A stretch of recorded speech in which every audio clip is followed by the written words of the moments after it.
You've designed more coins and medals than any other chief engraver in history. Can you tell us why this is one of your favorite projects?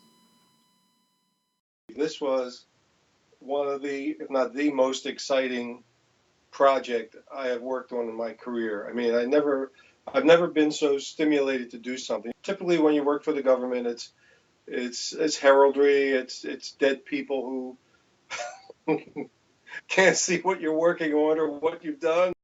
I know that your studio walls are literally lined with superhero action figures. Can you share with us some of your fascination with the world of comic book art?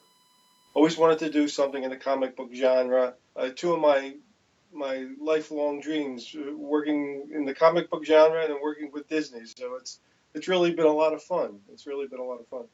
I've always been an aficionado of comic books. I mean, from the time I was a kid, I was raised by my grandmother because my mother worked and she lived around the corner from a comic book shop. So she'd give me 10 cents. I'd go around the corner, buy a comic book, and I had this stack of comic books. And unfortunately, when I went into the service, came back, the comic books were gone. So Mom had cleared them out the last couple of years. Some of the people that I hired actually worked for the industry, the comic book industry. So toys have always been a fascination with me. I've always, in fact, on a wall you can't see, I purchased on eBay some of the toys I had when I was a kid. I thought I'd never see again. And always said if I were coming up in the industry today, I'd definitely be in the toy industry. There's so much energy in your sculpt. Both of his legs and a hand are coming directly out at the viewer, which is quite unusual for a coin design. What were your thoughts?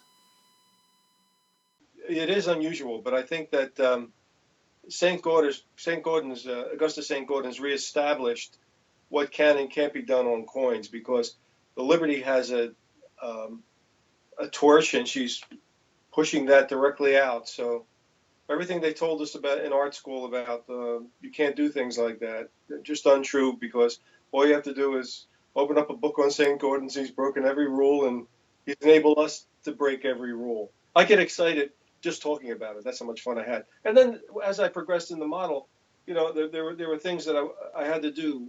How do you depict in sculpture the webbing on his body? Do you incise it? Do you raise it? So I went out and I bought there's a number of Spider-Man toys up there. There's Spider-Man toys here. And the consensus was, after talking to my wife and discussing it, that we would incise the webbing. It shows up better. So that was one of the problems that we faced.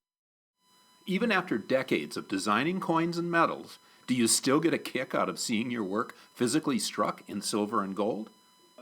I picked up the clay and I set it up and I started modeling it, and I got this charge, you know, this feeling like, oh man, I gotta finish this. I am not going to let this go by. I am so happy I did this, and so happy that when I saw the images of the coin, I just went crazy. Oh my God, I'm going to buy about 30 of those for myself. As I speak to you, I still get a chill thinking of what's coming, and I just can't wait to get that coin in my hand.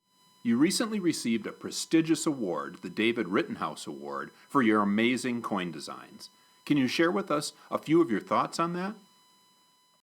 I was very honored to have received the award, especially because of the fact that it came from the family. There's a young lawyer who just passed his bar. His name is David Rittenhouse. And Jane Cohen, who was a direct descendant of David Rittenhouse, called me and informed me that I was getting the award, and I was just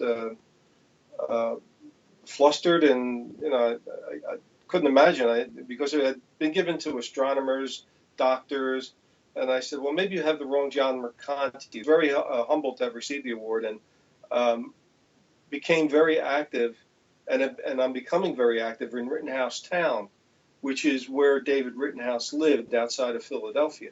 I'm probably attached to them for the rest of my life now.